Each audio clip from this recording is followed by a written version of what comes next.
A veces me pregunto si de verdad di tanto, o si simplemente me olvidé de mí misma mientras criaba a otros. Hola, mi nombre es Clotilde Ramírez, tengo 76 años y vivo en Querétaro. Fui madre soltera de 7 hijos, y si me preguntas si me arrepiento, te diré que no, pero también te diré que me duele, porque hoy, en esta casa vacía, ya ni siquiera me contestan el teléfono. Durante muchos años creí que el amor de madre todo lo podía, que con trabajo duro, ternura y fe, se podía criar a una familia fuerte y unida. Pero ahora, cada que marco el número de uno de mis hijos y nadie contesta, algo dentro de mí se rompe. Estoy contando esto porque sé que no soy la única, porque hay muchas madres allá afuera que también se sienten olvidadas. Y porque esta historia tal vez te haga pensar en tu propia madre antes de que sea demasiado tarde. Si alguna vez te dolió el silencio de un hijo, déjame un comentario. Si esta historia toca algo dentro de ti, regálame un like y suscríbete. Y quédate hasta el final, porque lo que viví me cambió para siempre. No todo fue oscuridad, pero hubo momentos en que pensé que ya no tenía sentido seguir. Todo empezó hace unos años, cuando comencé a notar que mis llamadas ya no eran respondidas con el mismo cariño de antes. Nunca imaginé que el silencio pudiera pesar tanto. A esta edad, uno se acostumbra a muchas cosas, a los dolores en las rodillas, a la vista cansada, a que el mundo va demasiado rápido para una. Pero nunca, nunca me acostumbré al silencio de un teléfono que ya no suena. Cada mañana me levanto temprano, como siempre lo hice. Es un hábito que se me quedó desde que trabajaba lavando ajeno y cocinando para otros. Me despierto, me sirvo un café y enciendo el radio bajito, solo para que la casa no suene tan vacía. Miro mi celular. Siempre lo dejo cargando al lado de la estufa. Lo reviso con la esperanza, tonta quizá, de ver un mensaje. Un ¿cómo estás, mamá? Pero nada. Ni un buenos días, ni una carita feliz. Nada. Mi casa es pequeña pero limpia. Cada rincón guarda una historia. El comedor de madera donde comíamos, apretados los 8, con el mantel de plástico que yo misma cosí. La pared donde marqué con lápiz la estatura de cada uno de mis hijos, conforme crecían. Ahí sigue la rayita que dice José, 10 años, aunque José ya tenga más de 40.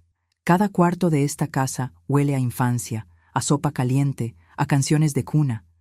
Pero ahora solo huele a humedad y a tristeza. Los domingos son los peores. Antes eran días de fiesta. Todos venían, traían a sus esposas, a los nietos.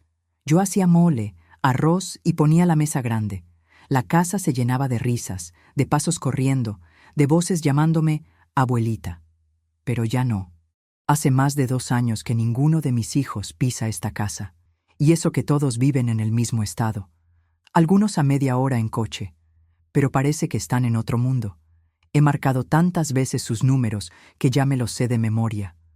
Primero marco el de Luisa, mi hija mayor. Siempre cae el buzón. Luego el de Carlos, quien me prometió que vendría el mes pasado. No contesta. Luego Marcos, Teresa, José, Antonia y Daniel. Uno por uno, el mismo resultado. Silencio. A veces pienso que si me cayera aquí, si me rompiera la cadera, nadie se enteraría. Ni siquiera la vecina me escucha, porque ya está sorda como una tapia. No tengo redes sociales, no entiendo esas cosas. Ellos me dijeron que es mejor escribir por WhatsApp, pero ni eso hacen. Yo les mandé una vez una foto de mis plantas floreciendo con un mensajito. Miren cómo crecieron las bugambilias, igual que ustedes. Nadie respondió. Y no es que no intenté, he llamado, he mandado recados con conocidos. Incluso les mandé una cajita con dulces de tamarindo que hice yo misma para Navidad. Ninguno respondió. Lo más duro no es la soledad, aunque duele. Lo más duro es el olvido. Es ver que después de dar la vida entera por alguien, ese alguien puede vivir perfectamente sin ti. Recuerdo una vez que me enfermé, hace unos meses. Me dio una gripa tan fuerte que pensé que era neumonía. Me acosté 3 días seguidos, temblando de fiebre, sin fuerzas ni para levantarme a calentar agua. No le dije a nadie. ¿Para qué? Si nadie contesta. Me arrastré como pude a la cocina, me hice un té con lo último que había y me dije, Clotilde, si te mueres aquí, ni se van a enterar hasta que el olor salga por la ventana. Eso pensé, y me dio tanta rabia, tanta tristeza, que lloré. Lloré como hacía años no lloraba. Yo no fui una madre perfecta, claro que no. ¿Quién lo es? Pero les di todo, todo. Me partí el lomo por ellos, dejé de comer para que ellos comieran. Me quedé sin zapatos para que ellos fueran a la escuela. Trabajé de día y de noche. Fui padre y madre, y siempre creí que ese amor me iba a regresar. Pero parece que no. Una parte de mí todavía los justifica. Que si están ocupados, que si el trabajo, que si los niños. Yo también estuve ocupada, y nunca los dejé solos. Ni una vez. ¿Será que hice algo mal? ¿Fui demasiado estricta? ¿Demasiado blanda? ¿Demasiado presente? No lo sé. Ya me he hecho todas las preguntas posibles. A veces escucho a otras señoras decir que sus hijos las visitan cada semana, que las llevan al médico, que las invitan a comer. Y sonrío con la boca, pero por dentro me parte en 1000 pedazos. Me alegro por ellas, pero me duele por mí. Lo que más me duele no es por mí, sino por lo que ellos se están perdiendo.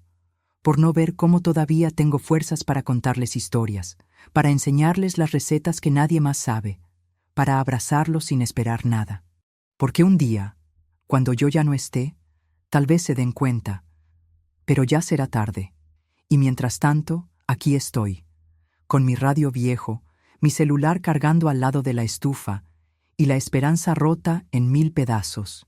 Si cierro los ojos, todavía puedo verme a los 20 años, con el cabello recogido, el delantal limpio y una sonrisa tonta en la cara, pensando que el amor lo podía todo.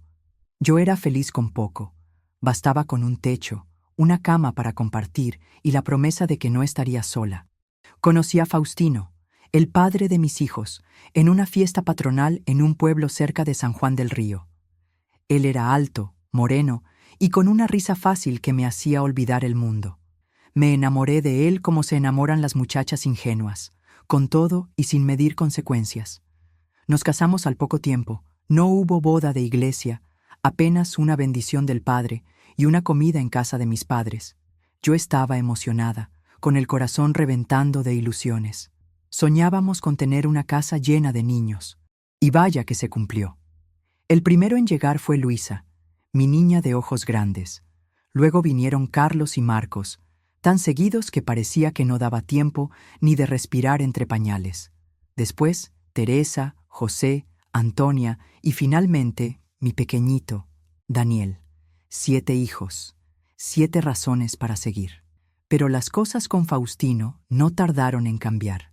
Al principio era buen hombre, trabajador. Pero después empezó a beber. Y cuando bebía, se volvía otro. Se le olvidaban los nombres de sus hijos, se le olvidaba que yo existía. Llegaba tarde, con el aliento a pulque, y a veces no llegaba en días. Una noche, cuando yo estaba embarazada de Daniel, simplemente no volvió. No dejó nota ni explicación. Solo desapareció. Dicen que se fue con otra mujer, que ahora vive en el norte, que tiene otra familia.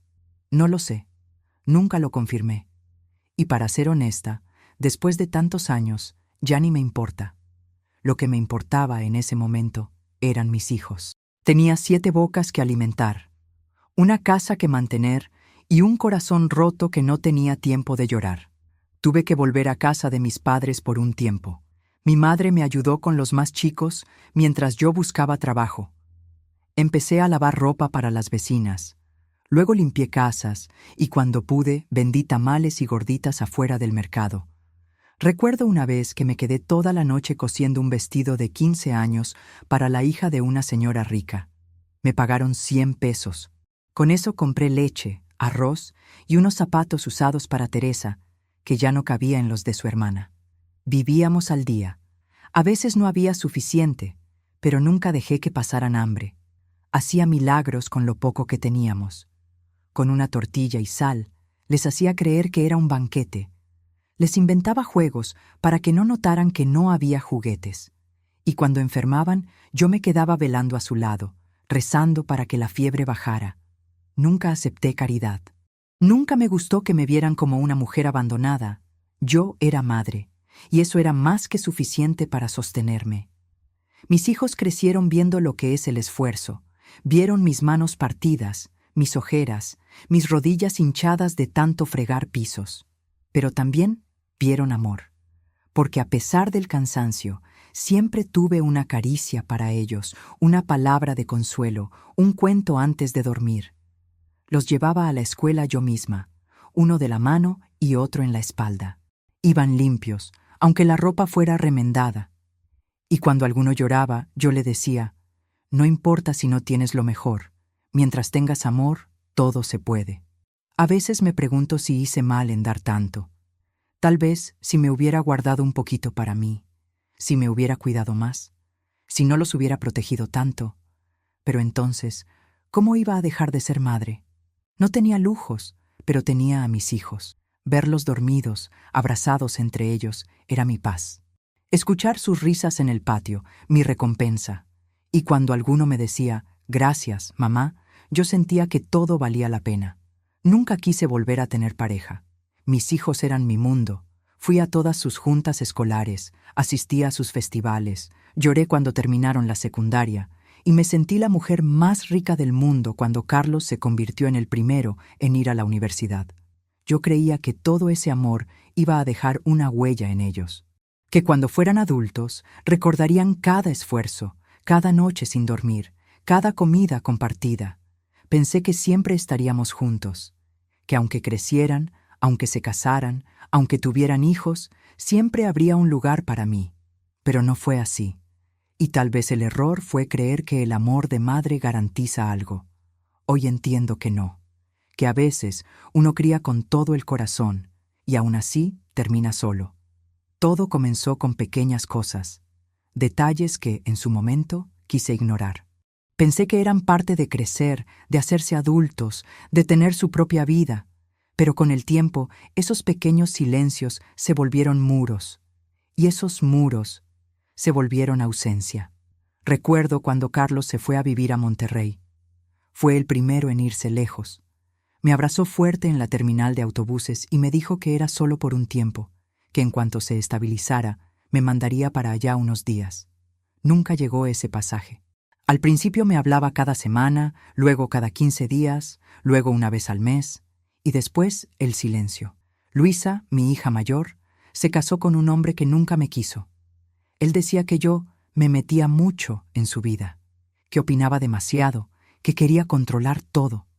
Y tal vez sí, tal vez yo solo quería cuidarla, pero ella empezó a visitarme cada vez menos. Después de su segundo hijo, solo me llamaba cuando necesitaba que le cuidara a los niños. Y cuando ya no pude, porque mis rodillas ya no me daban y porque ya no tenía fuerzas, simplemente dejó de venir. Con Marcos fue distinto. Él siempre fue más frío, más reservado. De niño se me pegaba como un koalita, no se despegaba de mi pierna. Pero en la adolescencia se volvió seco, duro. Me culpaba de que su papá no estuviera. Me decía que no quería ser como él, ni como yo.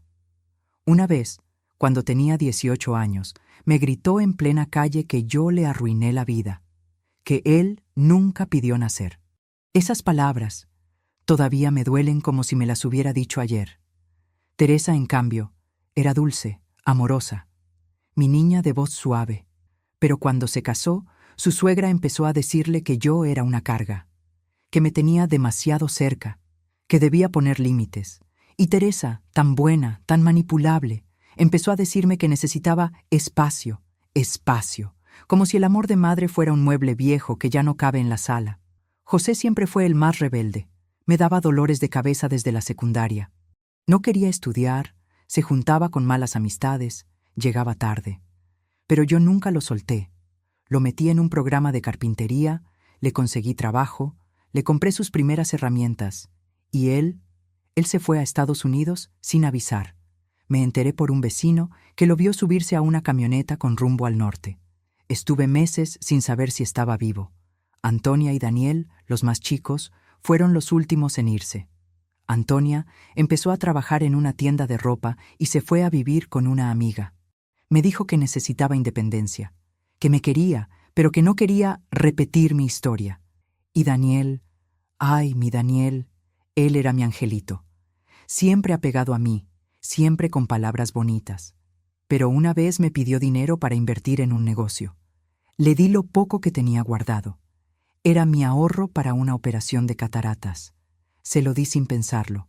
Nunca me lo devolvió. Y cuando le pregunté, se enojó. Me dijo que yo solo pensaba en el dinero, que por eso nadie quería estar conmigo. Ese día lloré toda la noche. La verdad es que ninguno de mis hijos me dejó de golpe. Fue un abandono en cámara lenta. Un te dejo poquito cada día. Una visita menos, una llamada que no llegó, un cumpleaños sin flores, una Navidad sin abrazos. Y yo me decía, es normal, están ocupados, tienen su vida. Pero cuando el teléfono suena solo con llamadas de bancos o promociones, cuando el timbre de la casa ya no suena, ahí sabes que algo anda mal. Lo que más me dolió fue darme cuenta de que ya no formaba parte de sus prioridades, que pasaban semanas sin que pensaran en mí, que si me enfermaba o me moría, tal vez se enterarían días después. Eso no es fácil de aceptar, porque una madre siempre tiene a sus hijos en el pensamiento, desde que se levantan hasta que se acuestan. Y saber que tú ya no estás en el de ellos, duele más que cualquier enfermedad. Una vez me atreví a decirle a Luisa, con voz temblorosa, que me sentía sola, que extrañaba a todos, que quería verlos. ¿Y sabes qué me contestó? Ay, mamá, no exageres. Siempre estás llorando por todo, como si el amor de madre fuera exageración, como si el vacío que dejaron no fuera real. Después de eso, dejé de insistir tanto. Me tragué las lágrimas, las llamadas no contestadas, los mensajes sin respuesta, y me senté en la mecedora, frente a la ventana, a ver pasar los días. Dicen que el corazón de una madre siempre encuentra razones para perdonar. Y es verdad. Pero también es cierto que hay noches en que ni el amor basta para calmar el vacío. Durante mucho tiempo, yo no quise ver lo que era evidente. Me aferraba a la esperanza como una niña que espera a su papá en la puerta, aún sabiendo que no va a llegar. Me decía, es normal, Clotilde, todos los hijos se alejan un poco cuando crecen. Es parte de la vida. Y con eso me dormía, tratando de convencerme de que el silencio de mis hijos no era abandono, sino una pausa. Una pausa que, en mi interior, creía que terminaría pronto. Guardaba cada llamada que sí contestaban como un tesoro. A veces solo me decían, luego te llamo, mamá, y colgaban, pero yo me quedaba con esa voz en la mente durante días. La repetía en mi cabeza mientras lavaba los trastes, mientras barría el patio, mientras tejía en las tardes largas de domingo. Era como una forma de engañarme, como si con un «te llamo luego» bastara para calmar el dolor de una semana sin saber de ellos.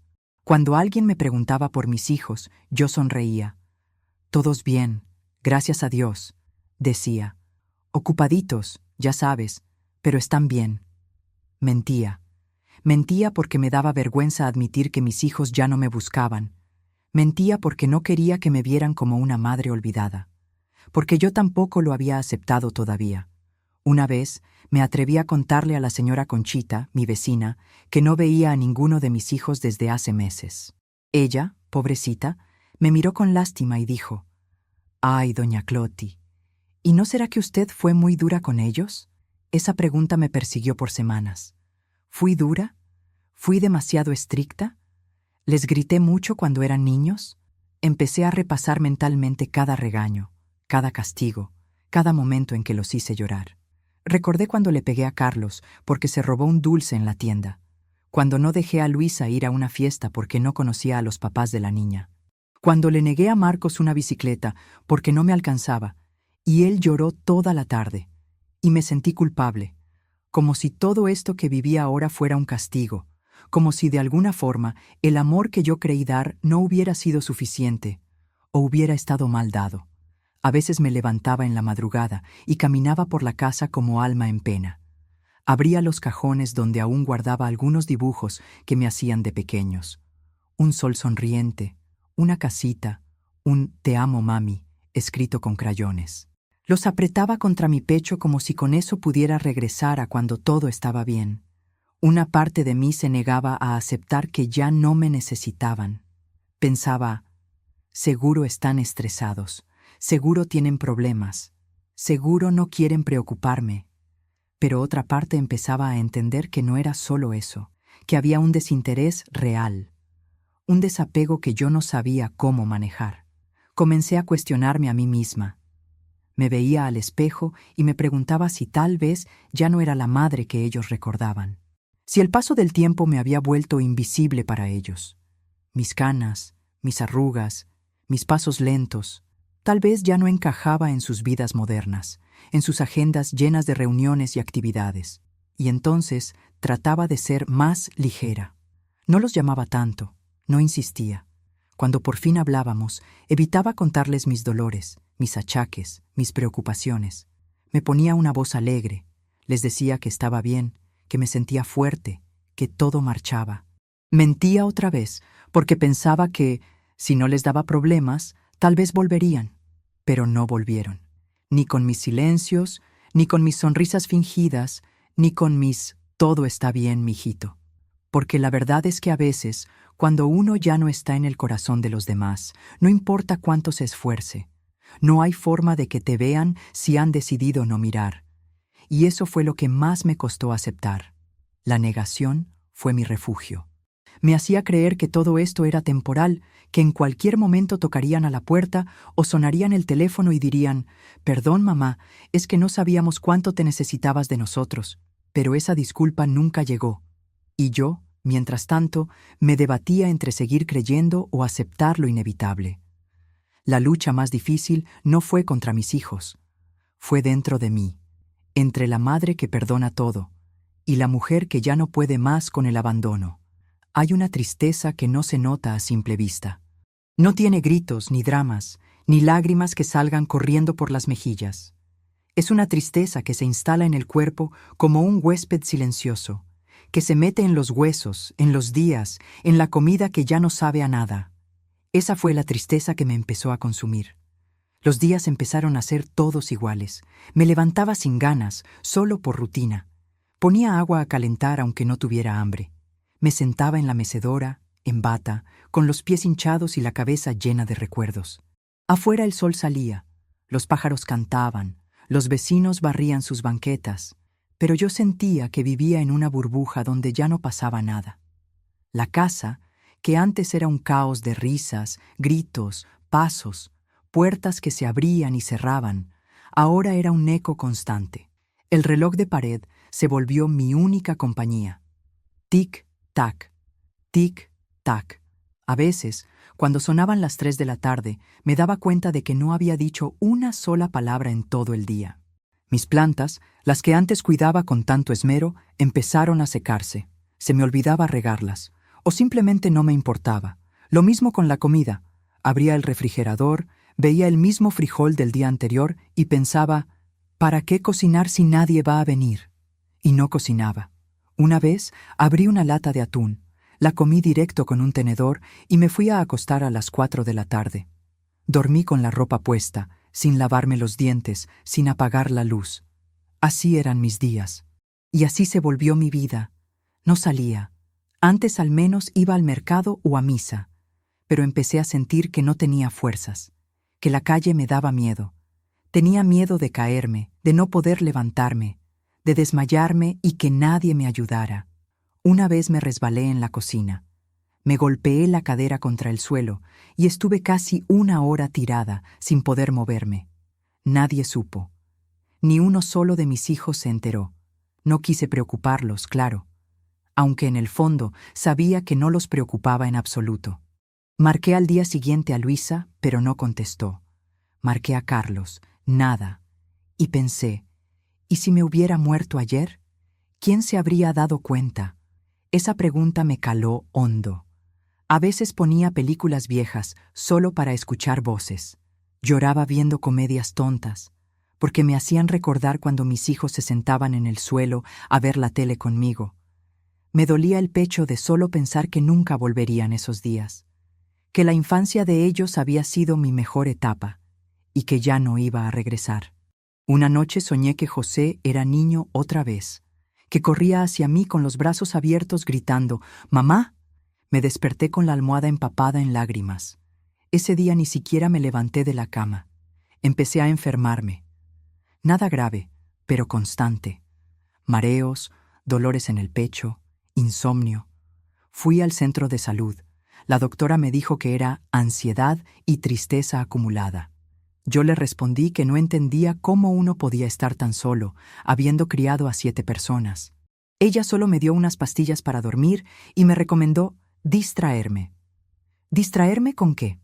En una libreta vieja empecé a escribir nombres: Luisa, Carlos, Marcos, Teresa, José, Antonia, Daniel. Los escribía como en una oración, como pidiendo que alguno se acordara de mí. Una vez escribí: «Hoy me levanté sin ganas, pero sigo aquí, por ustedes, aunque no me vean». Lloraba en silencio, siempre en silencio, porque la soledad, cuando se vuelve costumbre, ya no se grita, solo se vive. Los cumpleaños eran una tortura. El mío pasó 2 veces sin que nadie llamara. 2 veces. Y lo peor no fue eso. Fue mentirle a la señora Conchita cuando me preguntó qué me habían regalado. «Una blusa muy linda», le dije, «y una videollamada con todos los nietos». Mentí sin temblar, porque me dolía más que me tuviera lástima. Las Navidades, mejor ni hablar. La primera vez que pasé una Navidad sola, cociné igual. Hice un poco de ensalada de manzana, calenté ponche, puse los platos bonitos y me senté sola en la mesa. Esperé, como si por arte de magia fueran a aparecer. Pero no llegaron, ni siquiera un mensaje. Apagué las velas, guardé la comida, me fui a dormir con el corazón roto, y al año siguiente ya ni siquiera decoré la casa. Nunca pensé que terminaría así, tan sola, tan olvidada. A veces me paraba frente al espejo y me decía: «Clotilde, ¿qué hiciste mal?». Pero no encontraba la respuesta. Lo único que sabía era que, de una forma u otra, yo ya no tenía lugar en la vida de mis hijos. Y esa fue, sin duda, la consecuencia más dolorosa de todas. Dicen que la esperanza es lo último que muere, pero también es lo primero que uno deja de sentir cuando el alma está cansada. Había días en que yo ya no me reconocía. Me veía al espejo y no encontraba a la Clotilde fuerte que había criado a 7 hijos con las uñas. Solo veía a una viejita encorvada, con los ojos apagados, sobreviviendo por costumbre. Pero la vida, a veces, tiene formas muy extrañas de darte una señal. Todo empezó un martes por la tarde. Estaba barriendo la banqueta con más desgano que fuerza, cuando escuché una voz detrás de mí. «¿Le ayudo, señora Clotilde?». Era Sofía, una muchachita de unos 22 años que se había mudado a la casa de al lado hacía poco. Siempre la veía pasar con audífonos, sin saludar. No me había hablado más allá de un «buenos días». Me sorprendió tanto su ofrecimiento que al principio no supe qué decir. «No, mijita, gracias», le respondí. «Ya casi termino». Pero ella insistió. Tomó la escoba con delicadeza y terminó el trabajo como si fuera su propia casa. Después de eso, se quedó platicando conmigo un rato. Me preguntó si vivía sola, si tenía familia, y por alguna razón que no entiendo, me abrí con ella. Le conté que tenía 7 hijos, que hacía meses que no sabía de ninguno, que a veces me sentía invisible. Sofía no dijo nada por un momento. Solo me miró con una tristeza en los ojos que no esperaba de alguien tan joven. «Mi abuelita también vive sola», me dijo. «Mis papás casi no la visitan. A veces me da miedo que se muera sin que nadie lo sepa». Esa frase me hizo un nudo en la garganta, porque sí, ese era mi miedo también. Esa tarde fue distinta. Sofía me ayudó a preparar un poco de té. Se sentó en mi sala, y hablamos como si nos conociéramos de toda la vida. Me contó de sus estudios, de cómo sus padres se habían divorciado, de lo sola que a veces se sentía aunque tuviera amigos y celular. Y yo le conté mis historias de juventud, de cuando se bailaba danzón en la plaza, de cómo cocinaba con leña y lavaba en el río. Nos reímos. Lloramos un poquito también, y por primera vez en mucho tiempo me sentí viva. Desde ese día, Sofía comenzó a visitarme 2 o 3 veces por semana. A veces, solo para tomarse un cafecito, otras para ayudarme a mover las macetas, otras solo para platicar. Me enseñó a usar un poco mejor el celular, me puso un botón de marcar rápido con su número. Y yo le enseñé a hacer arroz con leche, tamales de rajas y pan de nata. Poco a poco, esa muchachita se volvió una especie de nieta adoptiva. Yo no la llamaba así, claro, pero así la sentía, y ella me abrazaba cada vez que se iba. Nos vemos, Cloti. Cuídese mucho. Ese cariño inesperado fue como una brisa fresca en mi vida seca, una luz chiquita, pero constante. Fue entonces que tomé una decisión. Una mañana, después de preparar café, me senté en la mesa con un cuaderno viejo y empecé a escribir. No cartas de reproche, no reclamos, solo memorias, momentos, pedacitos de amor que viví con cada uno de mis hijos. A Luisa le escribí sobre la vez que la llevé a su primer día de escuela y ella no quería soltarme la mano. A Carlos, sobre cuando aprendió a andar en bici y se cayó 5 veces antes de lograrlo. A Marcos le conté que todavía guardo la figurita de barro que me hizo en primaria. A Teresa, sobre el día que cantó en la pastorela y se olvidó la letra, pero igual la aplaudimos como si fuera una estrella. A José le recordé cómo lloró cuando se le murió su perrito y durmió abrazado a mí. A Antonia le mencioné la vez que cocinamos juntas por primera vez y llenamos la cocina de harina. Y a Daniel le dije que, a pesar de todo, todavía creo en él. Escribí esas cartas sin rencor, solo con amor. Y una pequeña parte de mí pensaba, tal vez esto les toque el corazón. Las metí en sobres, con mi letra temblorosa pero clara. Le pedí a Sofía que me acompañara a la oficina de correos. Ella me miró sorprendida, pero no preguntó nada. Solo me tomó del brazo y caminamos juntas bajo el sol. Esa noche dormí diferente, como si hubiera descargado un peso enorme. No esperaba nada. No soñaba con milagros, pero sentí que había hecho algo por mí. Algo que no era rogar, ni esperar, ni sufrir. Era una forma de sanar, de decir, aquí estoy, sigo siendo tu madre, y todavía te quiero. Ese fue mi rayo de esperanza. No vino de mis hijos. Vino de una vecina con alma de nieta, y de mí misma, de una parte que todavía tenía fuerzas para seguir queriendo. Pasaron 2 semanas desde que envié las cartas. No esperaba una respuesta inmediata, pero cada vez que el cartero pasaba por la calle, mi corazón latía un poco más fuerte. Me asomaba por la ventana con disimulo, fingiendo que solo barría el patio, pero por dentro era una niña esperando una señal. Nada. Una semana más. Nada. Empecé a resignarme. Me repetía que lo había hecho por mí, no por ellos, que al menos lo había intentado. Pero la verdad, sí esperaba algo, una palabra, una llamada, lo que fuera. Hasta que, un jueves por la tarde, sonó el teléfono. Ese sonido, que ya casi no reconocía, me sacudió el alma. Corrí como pude a contestar. Temblaba. «¿Bueno?», dije con voz entrecortada. Silencio. Y luego, una voz. «Mamá, soy Daniel». Me quedé muda. No sabía si llorar, si gritar, si reír. «Daniel, mi niño», fue lo único que pude decir antes de que la voz se me apagara. Él también guardó silencio. Se oía nervioso. «Leí tu carta», me dijo. «No sabía que todavía guardabas esa servilleta con mi dibujo. Yo no sabía que te sentías así, mamá». Ahí fue cuando no aguanté más. Lloré. Lloré como hace mucho no lo hacía. Daniel también lloró. No hablamos mucho, solo nos pedimos perdón. Y en ese momento supe que, al menos uno de mis hijos, todavía tenía el corazón abierto. Pero no terminó ahí. Unos días después, recibí una videollamada. Era Luisa. Apareció en la pantalla con el rostro cansado, pero con los ojos llenos de lágrimas. «Mamá, me llegó tu carta. La leí con los niños. Ellos no sabían que tú les cantabas para dormir. Yo tampoco recordaba esas cosas. Me dolió mucho darme cuenta de lo que hice. Fue una conversación larga. Lloramos las dos. Me pidió que la perdonara por alejarse. Me dijo que su esposo la había manipulado, que muchas veces quiso buscarme, pero no supo cómo. «¿Todavía me quieres, mamá?», me preguntó. siempre. Nunca dejé de quererte. Esa noche no dormí. Sentí que algo se abría dentro de mí. Algo que había estado cerrado por años. Las llamadas comenzaron a llegar poco a poco. Carlos fue el siguiente. Me pidió perdón por haber desaparecido.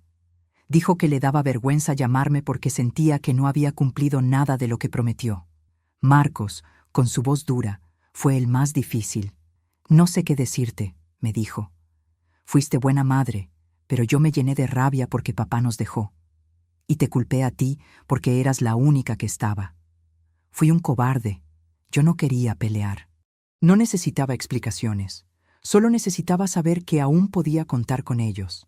Todavía estoy aquí, hijo. Mientras tenga vida, esta casa siempre será tuya. Uno a uno, los hijos regresaron en pequeñas formas.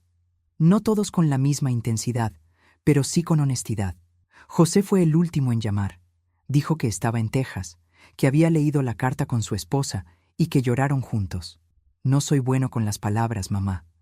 Pero si tú me necesitas, yo tomo un autobús y me voy para allá. No necesito que vengas, hijo.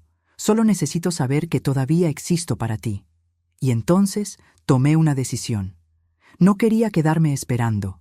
Necesitaba verlos, a los que pudieran, a los que quisieran. Así que me armé de valor y envié un mensaje a todos.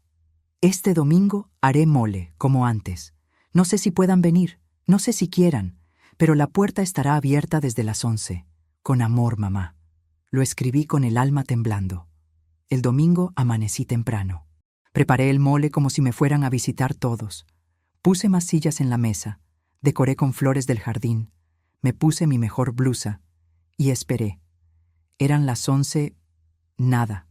Las 12, nada. A la 1 ya pensaba en guardar todo, hasta que escuché la puerta. Primero fue Daniel. Venía solo, pero con una sonrisa que me abrazó sin tocarme. Después llegó Luisa, con sus 2 niños tomándome de las manos. Luego Carlos y finalmente Marcos, que no dijo nada al entrar, pero me besó la frente como cuando era niño. No llegaron todos. Faltaron 3, pero los que vinieron me hicieron sentir viva.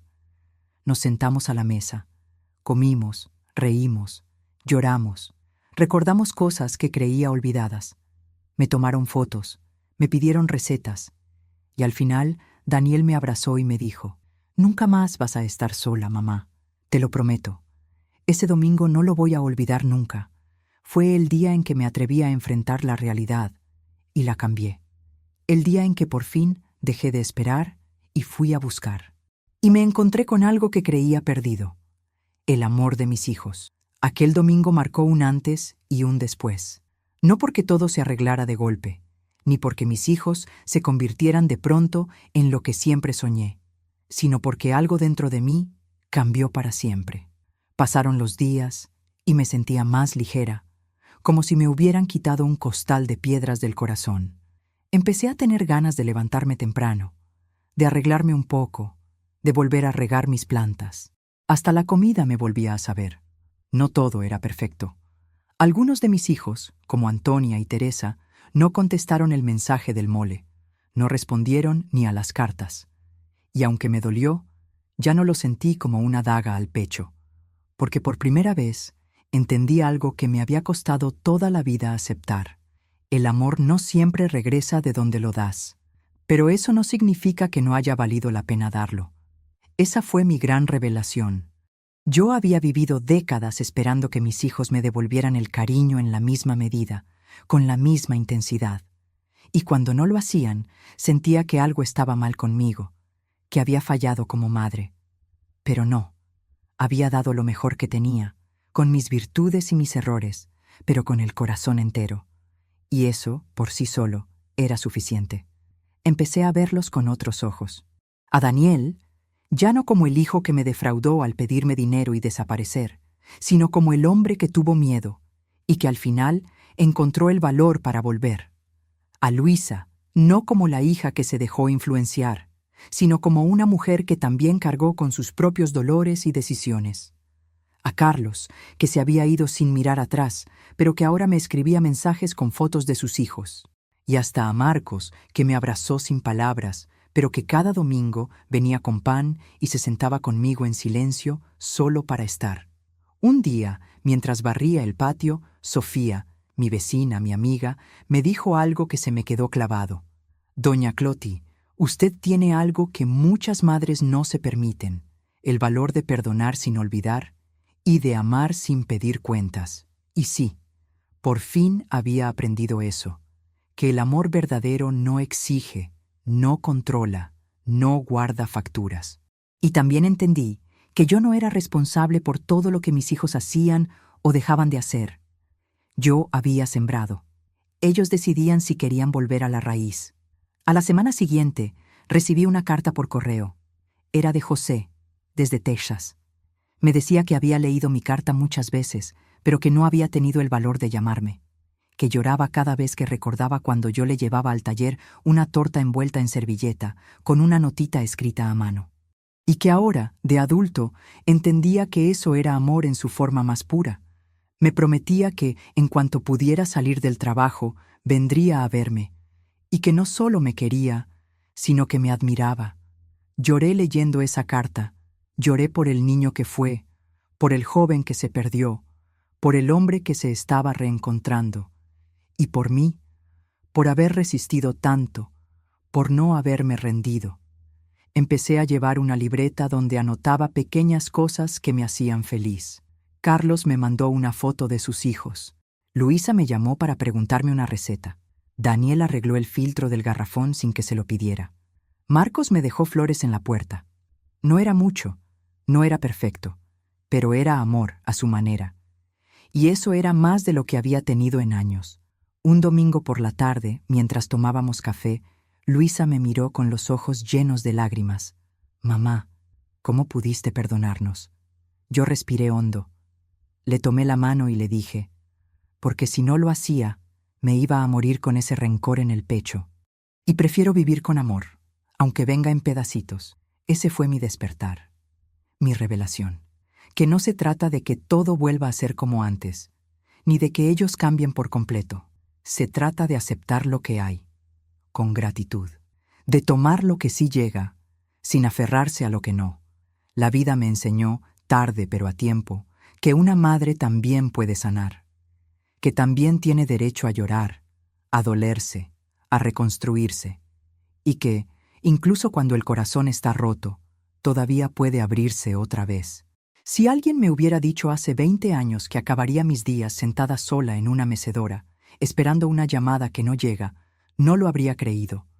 Yo, que me sentía indispensable. Yo, que era el centro del mundo para 7 niños que me decían «mamá» 100 veces al día. Pero el tiempo no solo pasa, enseña, arranca, moldea. Y lo que me ha enseñado, con lágrimas y con días silenciosos, es que amar no siempre garantiza ser amada de vuelta, al menos no como una espera. Y aún así, vale la pena amar, aunque duela, aunque no regrese.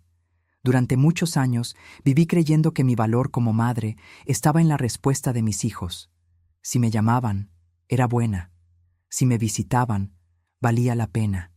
Si me olvidaban, algo hice mal.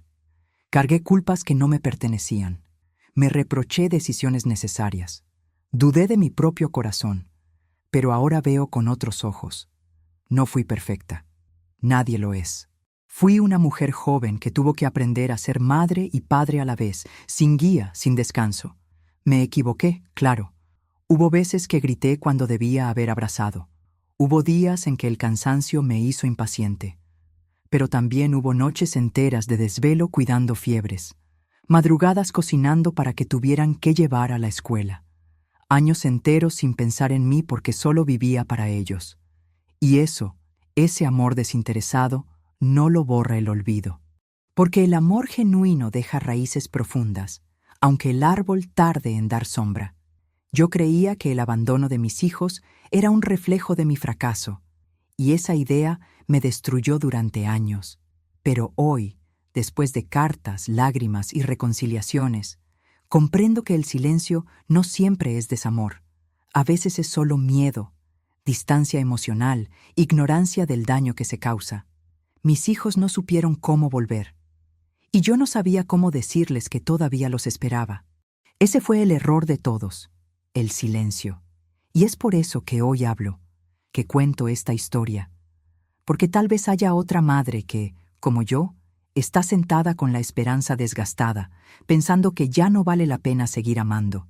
Y quiero decirle que sí, que vale la pena.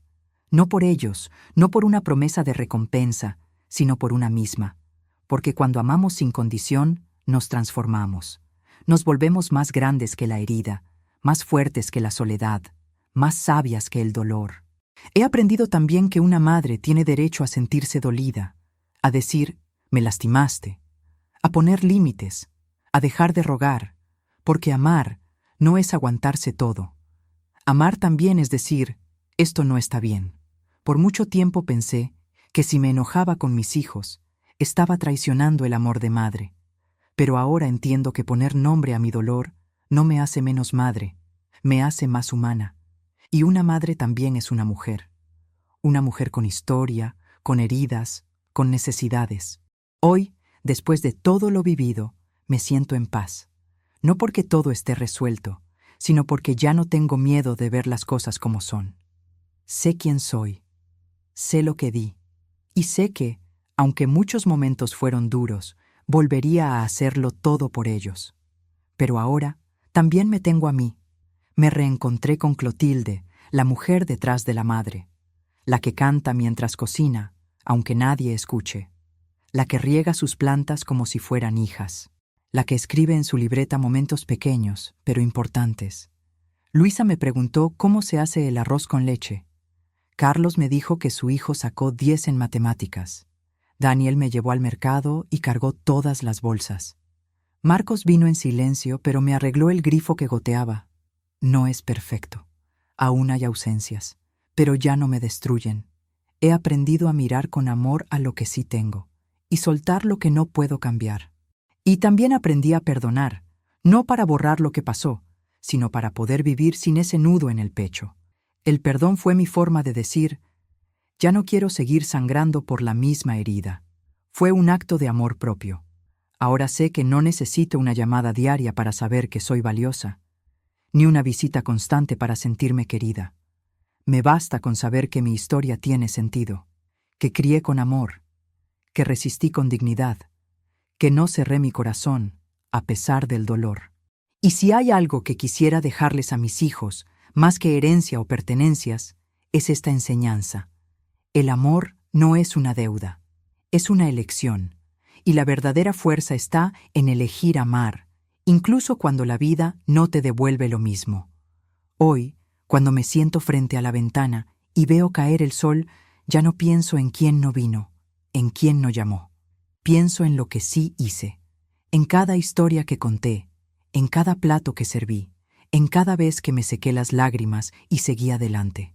Y me digo a mí misma, Clotilde, no te equivocaste en amar. ¿Te dolió? Sí, pero también te hizo grande. A veces me preguntan si aún espero algo de mis hijos, y la verdad, ya no espero. Ahora agradezco. Agradezco cada gesto, por pequeño que sea. Agradezco la mañana en que Luisa me llamó solo para decirme que soñó conmigo. El día que Daniel llegó con una bolsita de pan dulce y me dijo, pensé en ti, mamá. Agradezco que Carlos me mande fotos de sus hijos de vez en cuando, y que Marcos venga a sentarse en silencio conmigo, sin hablar, pero con su presencia. Incluso agradezco las ausencias, porque me enseñaron a valorarme sin depender del amor de otros. Antes vivía preguntándome, ¿qué hice mal? Ahora me digo, hice lo que pude, y eso fue mucho. Porque sacar adelante a 7 hijos sola no es poca cosa. Porque darles de comer sin saber si mañana habría frijoles es valentía. Porque amar sin condiciones, aunque el corazón esté cansado, es un acto de fe. Yo no soy una santa, tampoco una mártir. Soy una mujer que eligió amar, incluso cuando dolía, y esa es mi mayor victoria. Hoy, mi casa ya no está tan vacía. Los domingos, aunque no vengan todos, alguien siempre toca la puerta.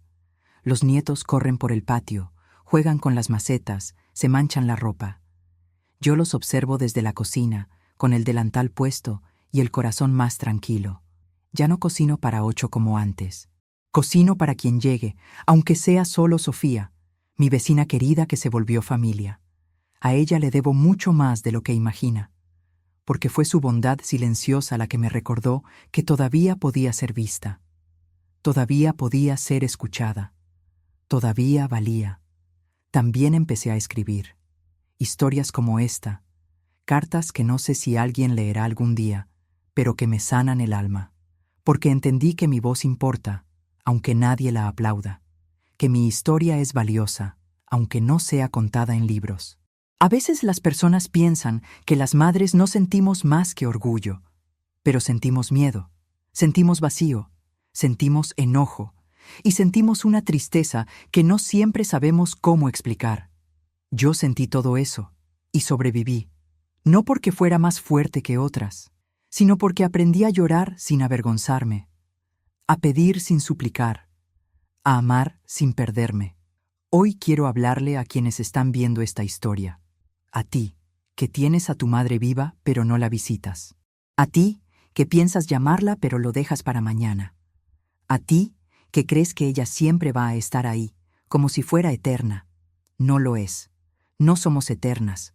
Un día esa madre que siempre estuvo, ya no estará, y te aseguro que lo único que vas a querer es un minuto más para abrazarla. Yo no digo esto para causar culpa. Lo digo porque lo viví, porque sé lo que es esperar una llamada que no llega, una visita que se pospone, un te quiero que se da por hecho. Y también sé lo que es perdonar, volver a mirar a los ojos de un hijo que te falló y amarlo como si nada hubiera pasado, porque eso es ser madre, una mezcla hermosa y dolorosa de amor y olvido, de entrega y renuncia. Pero también aprendí que una madre no está obligada a aguantarlo todo. Tenemos derecho a cansarnos, a decir basta, a poner límites, porque también somos mujeres, con sueños que postergamos, con dolores que escondimos, con vida más allá de la maternidad. Y merecemos respeto. Merecemos amor, no por lo que dimos, sino por quienes somos. Si esta historia te tocó el corazón, te pido una cosa: llama a tu madre, ve a verla, dile que la amas, y si ya no está, háblale con el corazón. Ella te escucha, siempre. Yo soy Clotilde Ramírez, tengo 76 años, y después de muchos silencios, hoy puedo decir en voz alta que no estoy sola. Estoy conmigo, con mi historia, con mi verdad, y con un corazón que aprendió a seguir amando, incluso roto. Gracias por escucharme. Si esta historia te hizo sentir algo, déjame un comentario, un me gusta, o compártela con alguien que lo necesite. Y recuerda, a veces una llamada puede salvar una vida, y un abrazo puede sanar un abandono.